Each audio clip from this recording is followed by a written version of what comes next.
Hi everyone, it's Ren here. Hope you're doing well, everybody. Welcome to my room. In this video, I want to discuss a topic that was brought to my attention by a viewer, recently. I think it was yesterday. It's a topic that I'd come across before, of course, but I don't think it's something that I've talked about in detail until now. Except maybe in little bits and pieces in various other videos, but not dedicated an entire video to this topic, and that's the topic of censor bias in the MBTI community. And so this viewer was essentially asking myself what I thought about it and how to address this particular bias and where does it come from and so on, and what are potential remedial measures to address it. I think that this could come across as a slightly fatalistic answer, but I am not sure that censor bias is going to disappear from the MBTI community anytime soon. And I think the reason why this is the case is, it's not that it's like an idea that cannot be surpassed because it is a bias. And even those who practice this bias are aware that it is a bias. I think a lot of them don't mean to, denigrate censors, I think in a way, but maybe that's the impression that's made. I'm not sure. But essentially the problem is that the MBTI community, as far as I can see, if you look at the numbers, the numbers of people of certain types who are members of forums, for example, well, what you'll notice is that there are far more intuitives in these communities, these online communities especially.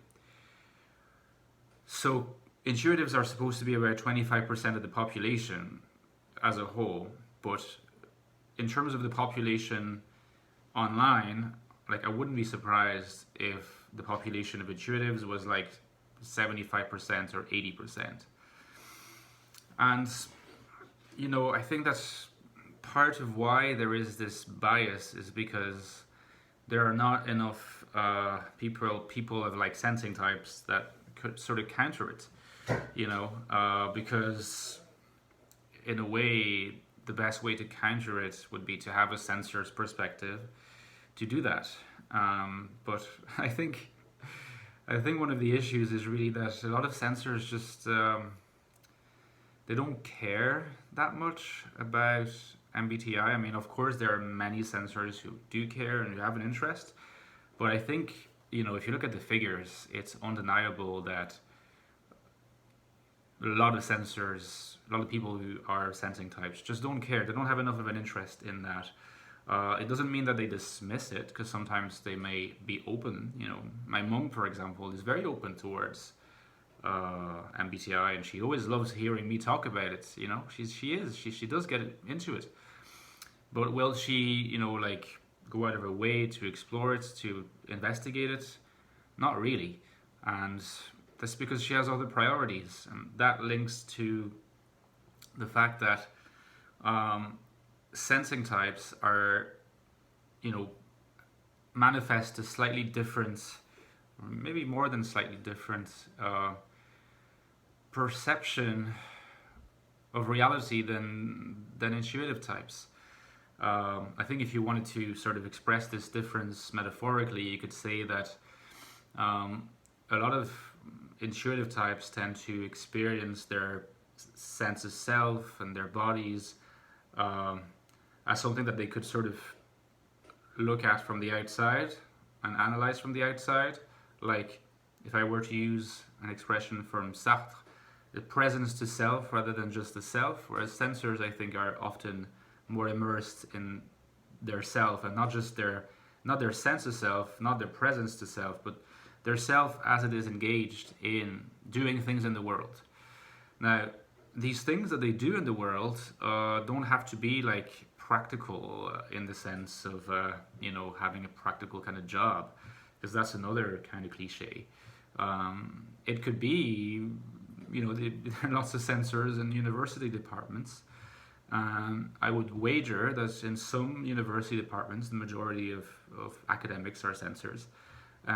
It's just that even from that perspective, they would engage in that work and maybe not spend as much time sort of like going into this presence to self mode where they ask themselves questions about their self and that kind of stuff. And those are precisely the questions that lead intuitive types to ask themselves about their sense of identity and to feeling, because they're in a sense removed from their self. Well, that's kind of precarious. If you're in fusion with yourself, then there's no precariousness. But if you feel like you're at the one remove from it, there is this sense that you always kind of have to cultivate this relationship. Otherwise, you could fear some kind of disintegration. And MBTI happens to be one of the tools that people who worry about these things, and I'm certainly included in that category, MBTI is one of the tools that allows them to ground their identity. And because intuitives tend to be more sensitive to that kind of stuff, there are far more intuitives who express and pursue an interest in MBTI and other theories of personality, for example. But there's an even further sense in which that sense of identity can be grounded. You ground it by looking at the MBTI model and by identifying what your type is and looking into what it is, looking into what is specific about it. But you can also eventually come across the fact that you're an intuitive type and what it says, and there's no better way of grounding your sense of identity further than to establish oneself as a member of the community of intuitives, for example, by demarcating what belongs to that territory versus what does not belong to it. And so in a way it is reassuring to intuitives, reassuring in an existential sense, to know what they're like and what they're not like. And so in that respect, they will be led on occasion to emphasize what distinguishes them from sensors.